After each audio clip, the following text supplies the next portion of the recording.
You are someone that is very vocal about your faith, and you're talking about that in the context of what's going on now in 2020. I mean, this movie gives you a good opportunity to get back out there and to share. What is your concern today about the role of faith and what people of faith should be doing? Well, okay, so first of all, my job is to get people in the theater. Why should I go? One, it's a great film. Second of all, how is this relevant today?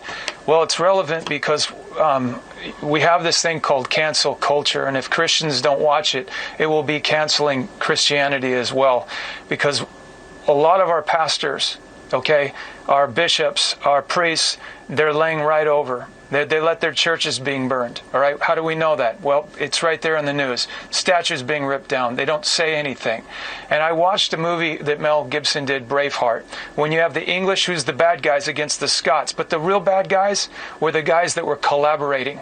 All right. That's why we're in this situation right now. We can't go to churches. We can't go into our church. Well, why? Because they could get contaminated, right? So then why are we on airplanes? I have friends that have committed suicide. I have seven SEAL buddies that have lost 7 of their friends of committing suicide. And would it have helped to being able to get into a church, especially during this time?